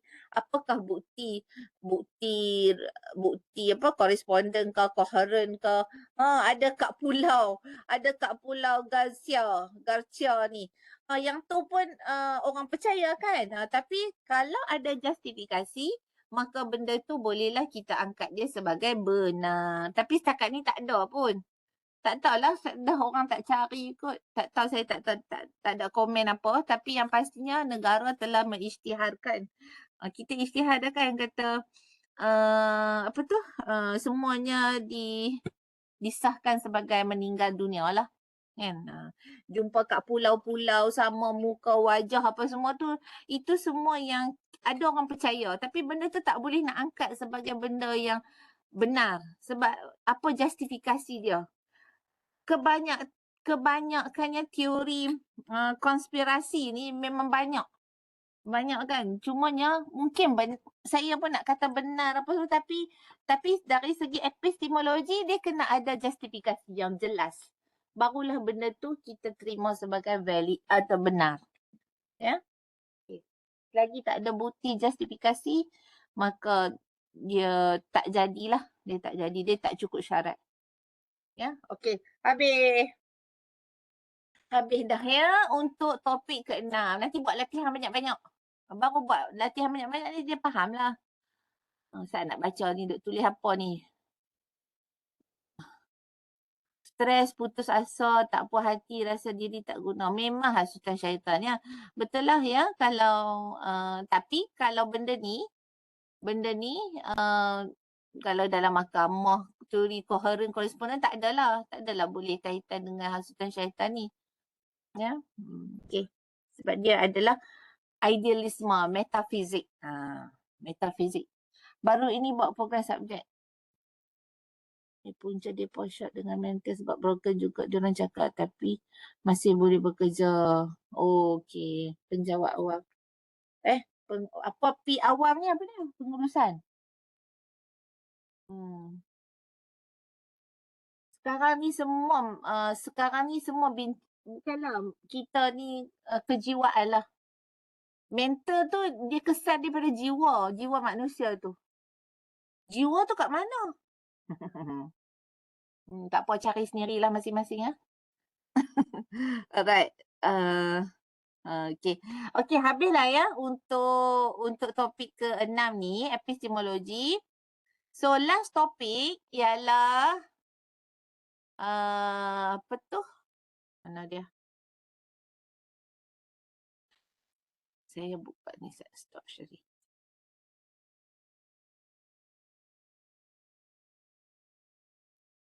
Last topik adalah ideologi. Saya contoh sikit ideologi ni, lepas tu habis kan lepas tu yang lain tu kena baca lah.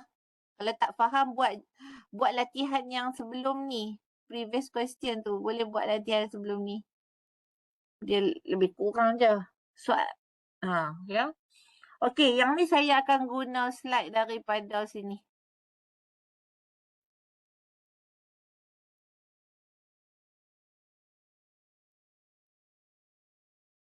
Okey. Alright.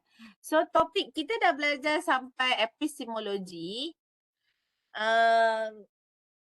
So ada 4 yang topik pertama tu dia lebih kepada makna falsafah.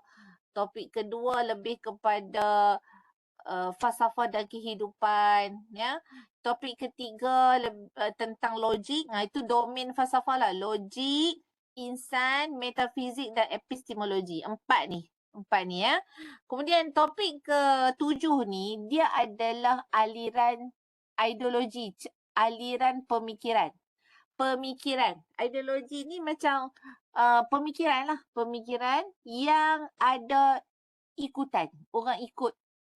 Pemikiran tu orang ikut. Orang percaya betul. Orang ikut. Dia banyak pengikut dia. Ya.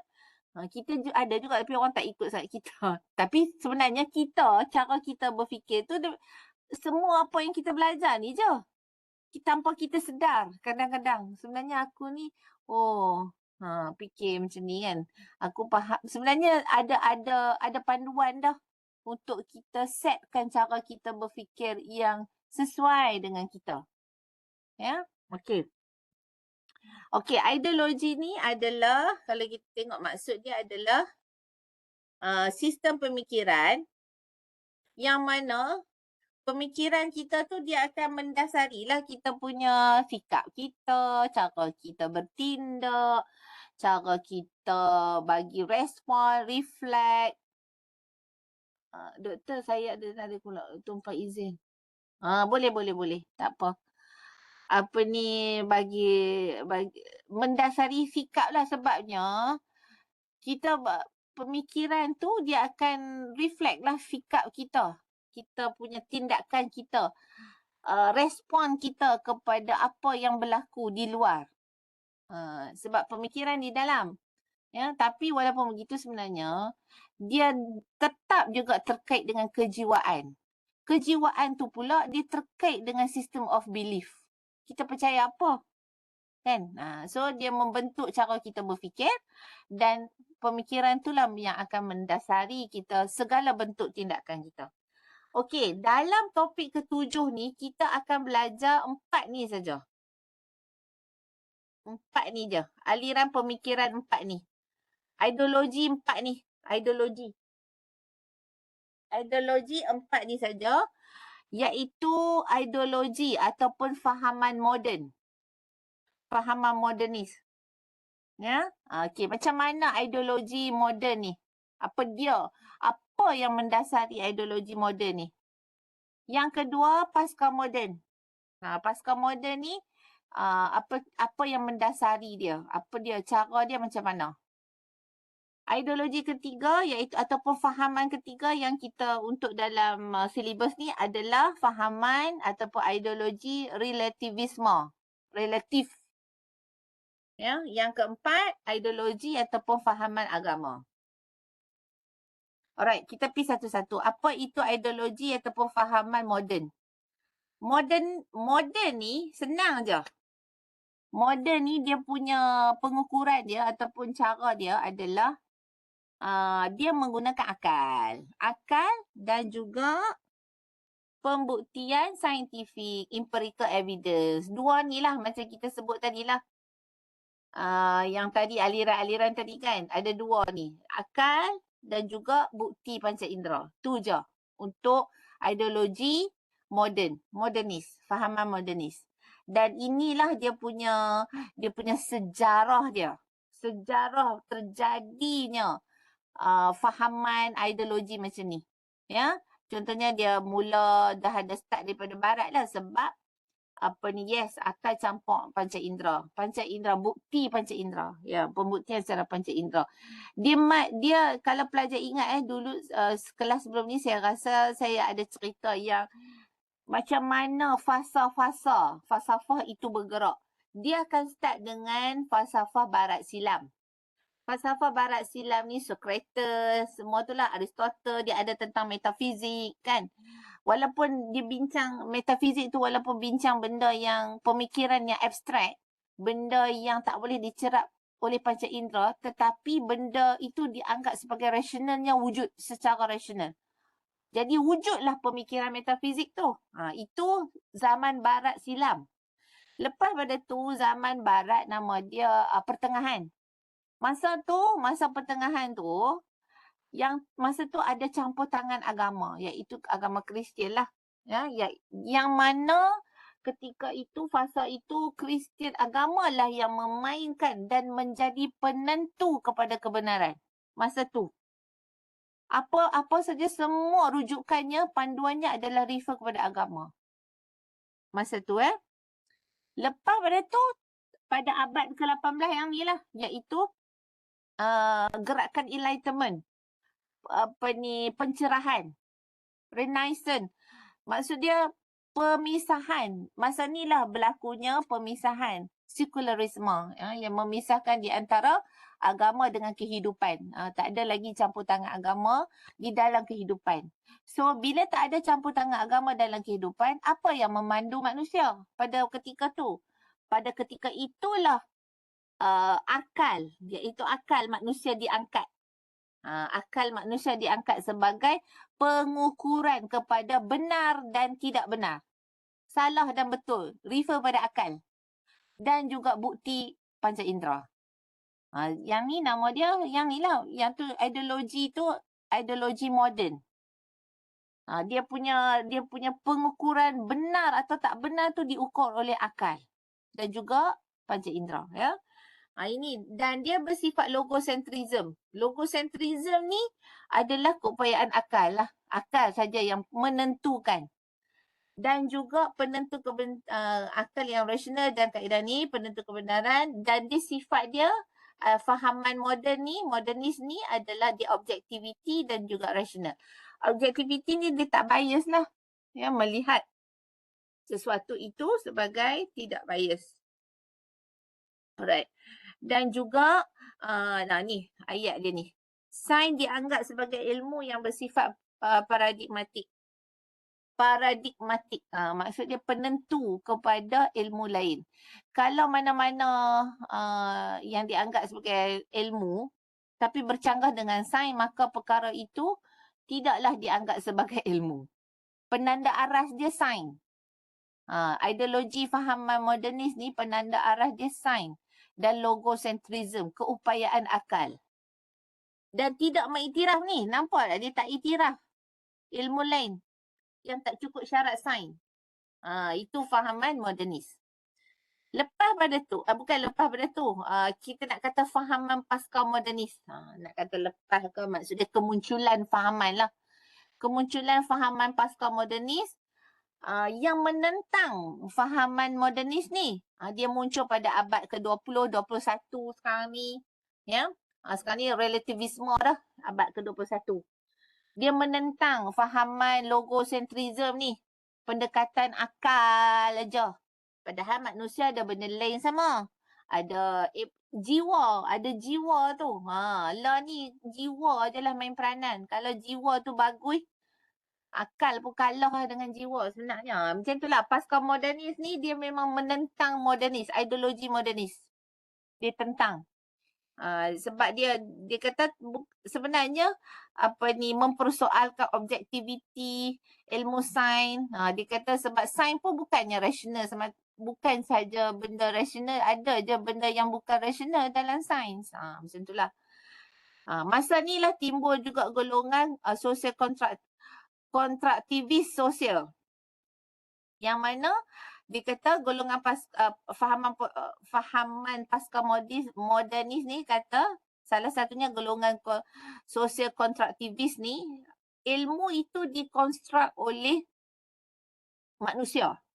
Manusia yang konstruk ilmu. Manusia akan select. Kita select kan. Kita pilih apa yang manusia penting benda tu dan kita pilih. Benda tu menjadi keutamaan. Apa yang penting untuk manusia. So then dia konstrukkan, selektif. Jadi di situ dah nampak tidak bias. Sebenarnya di situ dia nak menolak kata sains tu selalu kata mereka tu objektiviti.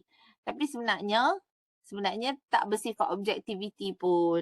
Kita nak buat sesuatu pun ikut apa yang menjadi kepentingan manusia sahaja. Ya. Okey. Sosial konstruktivis ni pasca moden, iaitu fahaman di dalam ideologi pasca moden lah, yang mengatakan bahawa kita ni sebenarnya tak objektif pun. Kita ni select juga sebab kita select tu apa yang penting untuk manusia sahaja. Dan kita terima dia as a knowledge. Contohnya macam macam ubat ni. Contohnya kita kata bakteria kan, bakteria itu atau kita kata serangan bakteria. Sebenarnya kita tak perlu kata serangan bakteria. Bakteria itu dia memang natural dia lah duduk dalam badan manusia. Tapi kita telah bias kepada manusia dengan menyebut perkataan serangan. Sebenarnya natural dia adalah dia duduk dalam badan manusia macam tu je kan. Malah bila lukis je gambar bakteria tu, lukis muka hodoh-hodoh je dekat bakteria tu. Kesian kat bakteria. Sebab apa? Kita kepentingan manusia. Kan? So di sini nak gambarkan kata kita yang construct knowledge itu based kepada sosial kita dan juga kepentingan manusia. Maksud dia di sini tak bias lah. Tak bias pula. Tak bersifat objektiviti lah. Okay. Kemudian, itu lah. Ni dua fahaman lah. Dua fahaman. Pasca moden, moden dengan pasca moden. Lepas tu yang seterusnya, relativisme. Fahaman relativisme. Fahaman relativisme ni sampai sekarang ada. Fahaman relativisme ni adalah satu fahaman yang menganggap semua benda betul. Tak ada yang silap. Dengan justifikasi. Semua benda tidak ada kebenaran mutlak. Okay.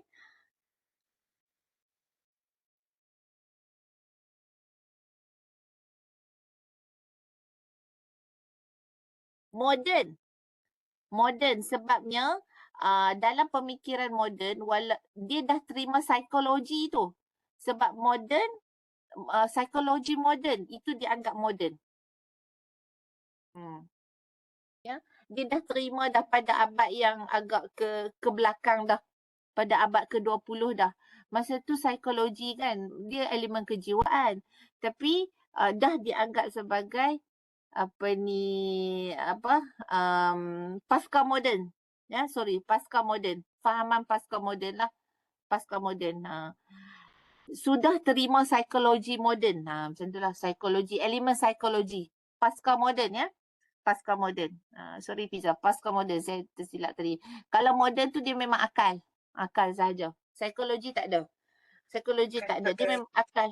Akal dan juga panca indera sahaja. Tapi elemen kejiwaan tu pasca moden. Fahaman pasca moden. Alright. Okay. Lepas tu relativisme. Relativisme ni adalah satu fahaman yang menganggap tidak ada kebenaran mutlak. Semua dianggap benar selagi ada justifikasi. Itu relativisme ini. Semua benda betul. Tak bergerak lah pula. Kenapa tak bergerak ni? Dia lindung ke? Sekejap.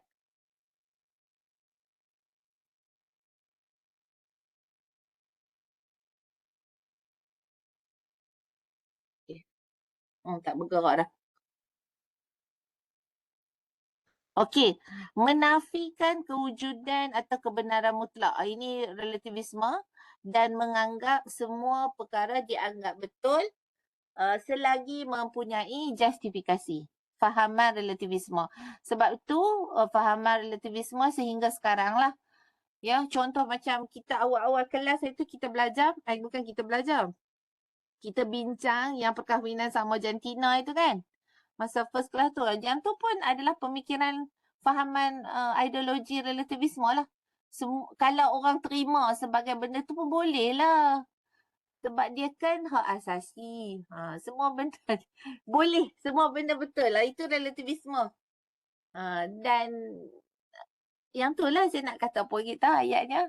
Relativisme ni satu fahaman, satu ideologi yang menerima semua benda itu dianggap betul sekiranya dia ada justifikasi. Okey. Seterusnya, tapi relativisme ni sebenarnya ada kritikan. Ada kritikan yang besar terhadap fahaman relativisme ni. Sebab satu benda yang bercanggah antara satu sama lain, secara logiknya tidak boleh diterima. Contoh fahaman relativisme akan kata dia akan terima macam ni. Dia akan kata, okey, satu A ni, grup A ni akan kata Tuhan itu tak wujud. Okey, bagi yang terima faham grup A ni dia kata Tuhan itu tak wujud dengan justifikasi ni kan. Ada justifikasi lah. Lepas tu bagi fahaman B dia kata Tuhan itu wujud dengan justifikasi macam ni. Bagi fahaman relativisme dia kata oh yang Tuhan tak wujud pun betul, yang Tuhan wujud pun betul. Sebenarnya dia tak betul. Mana boleh dia yang tak logik. Fahaman relativisme ni yang dok anggap semua benda betul ni. Mana boleh dua benda yang bercanggah boleh diterima, tak boleh. Memang tak logik. Dia salah dari segi dari segi kaedah logik salah. Ya, kalau kita kata A, kalau kita kata hitam, betul. Putih, betul. Oh, memang tak betul. Memang aliran tu tak berapa, dia ada masalah dari segi logik. Dari segi logik, kalau benda tu putih, putih lah. Mana pula benda putih pun betul, kalau benda tu hitam pun betul. Tak boleh. Sebab dua tu dah kontra dah. Ada Tuhan pun betul, tak ada Tuhan pun betul. Tak boleh. Memang tak logik cara berfikir relativisme. Malah saintifik pun, sains pun tak terima. Tak ada pendirian. Sebab dia kata macam ni, pendirian dia selagi ada justifikasi. Selagi ada justifikasi. Yang tu je pendirian dia. Selagi ada justifikasi, maka benda itu dianggap betul. Sebab pada mereka, relativisme ni tidak ada kebenaran mutlak. Sebab ni, jangan duduk main-main lah. Yang ni lah yang duk berlaku sekarang ni. Kita kadang-kadang main ideologi macam-macam dah sekarang ni. Kalau kita tak ada prinsip yang kuat yang kita pegang, kita akan kata betul. Betul tak? Ni beletiak lah pula Dr. Hanani ni. Malam ni esok dia kerja. Esok anak sekolah. Esok nak kena keluar 6.40 dah ni, nak lena dah ni. Tak larat dah hampa woi. Relativisme tapi tak apa demi pelajar. No, sikit lagi saya duduk disuruh anak saya tidur lah. Kami faham, kami faham. Okay. Alright. Tadi apa saya nak kata apa yang menjadi bahaya sebenarnya relativisme ni, sebab dia akan kalau kita tak ada prinsip yang kita pegang, maka kita akan terima dia sebagai betul. So berbalik kepada bab 1, falsafah itu adalah prinsip. Semua pelajar saya kena ada prinsip. Kena ada prinsip. Tak kisahlah you all yang decide sendiri. Apa prinsip yang benar yang you all nak pegang. Sebab nanti akan main macam-macam jenis ideologi. So macam mana kita nak nak ukur benda tu betul ke tak betul. Sebenarnya ideologi tu. Ni relativisme ni. Sebab dia akan datang dengan pelbagai bentuk justifikasi. Yang secara rasionalnya macam betul. Ya. So, dia punya ubat untuk relativisme ni supaya berhati-hati. Kita bukan nak kata benda tu silap. Kalau sikit-sikit tak apa kan. Kalau kontra yang nampak jelas atas dengan bawah. Atas mana boleh? Atas bersalahan dengan bawah. Tiba-tiba dua-dua betul. Hitam bersalahan dengan putih. Tiba-tiba jadi dua-dua betul. Tak boleh. Kalau kita kata hitam, kelabu pun betul, hitam pun betul. Tu boleh lah kan. Boleh diterima, ada justifikasi. Macam orang pakai tudung lah. Anak saya jenuh nak cari tudung. Warna kuning apa? Krim ni pun boleh, krim ni pun boleh. Krim cerah nak putih sikit. Tu tak apa. Tu tak ada kontra. Dr. Hana ni dah merapu dah ni. Hampa pukul 11 dah ni. Faham no? Okey. Apa tadi saya nak kata? Ya. So, apa dia punya pengukurannya, nak ukur dia dengan prinsip kita lah. Ya, ideologi yang datang lepas-lepas ni, macam mana kita nak ukur benda ideologi tu benar atau tak benar, dengan apa pengukurannya, dengan prinsip yang kita pegang. Okey, sebab dia tidak ada kebenaran mutlak. Ya. Okey, last kali, satu lagi, relativisme ni, dia juga dikritik oleh ahli sains.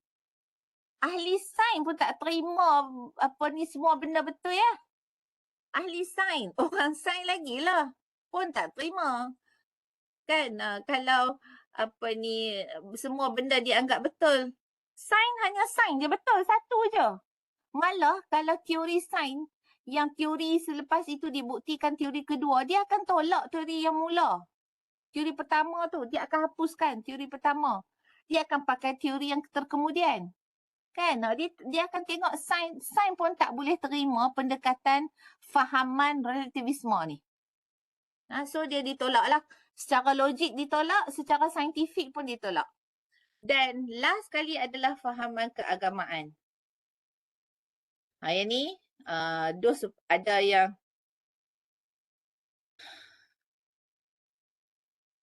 okey, fahaman keagamaan ni dia totally lain lah dengan relativisme ya. Fahaman relativisme tadi dia kata, saya duk ingat benda ni tak bergerak ni persepah ni. Saya punya ni. Sana saya nak tolak tepi-tepi tapi tak boleh bergerak. Benda ni persepah dia jadi hang. Tak nampak slide. Okey, tak apalah. Fahaman keagamaan ni memang totally berbeza lah dengan relativisme. Sebab relativisme, relativism itu dia tidak ada kebenaran mutlak. Sedangkan ideologi ataupun fahaman keagamaan, fahaman ya, kita pakai kefahaman keagamaan ini, dia merupakan kebenaran mutlak. Siapa ada percaya those believe pada religion, dia kena letak religion dia tu adalah kebenaran mutlak lah. Dia punya kaedah, kita bincang kaedah tau kat sini. Saya bincang kaedah. Kaedah dia adalah agama adalah kebenaran mutlak. Ya, dia tak ada, ni pun betul, tak. Agama, kebenaran dia adalah mutlak. Tak boleh diragui apa yang disampaikan oleh agama. Itu falsafah fahaman keagamaan. Menerima agama secara absolute truth, kebenaran mutlak. Ya, okey. Tidak boleh dicabar dan tidak boleh diragukan atau disangsi. Bezalah ya. Tadi kita kata yang pertama tadi fahaman modernis. Kemudian fahaman modernis tu dia lebih pada akal dan juga bukti empirikal. Pasca modernis dia lebih menyuarakan kejiwaan. Ya, kejiwaan, elemen kejiwaan ya, psikologis moden tu walaupun dia sebut moden tapi dia adalah pasca moden lah yang menentang moden, yang menentang fahaman logocentrism. Yang menentang fahaman logocentrism yang hanya melihat kepada keupayaan akal semata-mata. Ya. Okey, lepas tu kita ada fahaman relativisme. Relativisme tadilah tidak ada kebenaran mutlak, semua benda dianggap benar. Kemudian last sekali, fahaman keagamaan. Fahaman keagamaan adalah fahaman yang menerima kebenaran mutlak. Ya. Okey, dan tak boleh diragui. Kesimpulannya, kesimpulannya boleh baca sendirilah. Ya, kita kena aliran ideologi mempengaruhi. Saya tak nampak lah slide ni. Boleh buka dah. Aliran saya bacalah yang ni. Ya. Aliran ideologi begitu mempengaruhi kehidupan seseorang. Ini sama ni dalam anda punya buku teks. Ia seolah-olah menjadi pegangan dalam kehidupan dan menjadi panduan dalam membuat keputusan. Seterusnya akan mencorakkan tindakan dalam kehidupan seseorang. Dari itu, ideologi yang ingin dipegang perlulah didasari dengan justifikasi yang kukuh dan seiring dengan logik akal. Malah ideologi yang dipegang juga perlu meraihkan fitrah insan yang bukan sahaja mempunyai jasad semata-mata, malah mempunyai unsur rohani dan emosi. Bukan itu sahaja, ideologi yang dipilih juga sepatutnya meraihkan nilai tempatan. Habis dah, itu sahajalah untuk topik ke-7. Topik 8 baca sendiri dah, tak larat dah. Nak buat kelas lagi ke? Tak larat dah weh. Hampa baca sendiri pula dah. Okeylah. Sudahlah no. Ada lagi soalan? Nanti kalau tak faham pun boleh personal WhatsApp lah. Boleh personal WhatsApp boleh je. Ya, terima kasih Sat. Idealisme lebih kurang. Betul, pandai. Relativisme ni memang cuma idealisme tu kita bincang sebagai realiti kewujudan. Relativisme ialah betul. Lebih kurang. Betul. Okey, itu sajalah ya. Tak, saya baca sikit ni. Oh, dia tulis apa ni? Tak ada pendirian. Doktor, ni tak ada pendirian. Betul, mustahil berhimpun bersama. Betul, boleh rasakan pemikiran. Doktor, pandai menerik yang salah pun boleh jadi betul. Rasional pun jadi betul. Datang pelbagai justifikasi. Kena ada prinsip. Pandai. Betul. Okey. Okey, baik itu saja. Selamatlah selamat yang mana anak-anak pergi sekolah, selamat masuk tahun 1, selamat masuk tingkatan 1, semua selamat dipermudahkanlah segala urusan.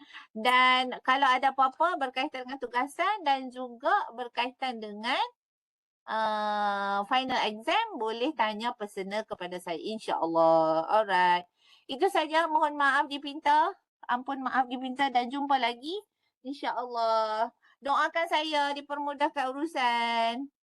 Terima kasih Alright. doktor. Terima kasih. Terima kasih. Okey, Assalamualaikum warahmatullahi wabarakatuh. Selamat malam semua. Nanti saya letak recording dalam online learning.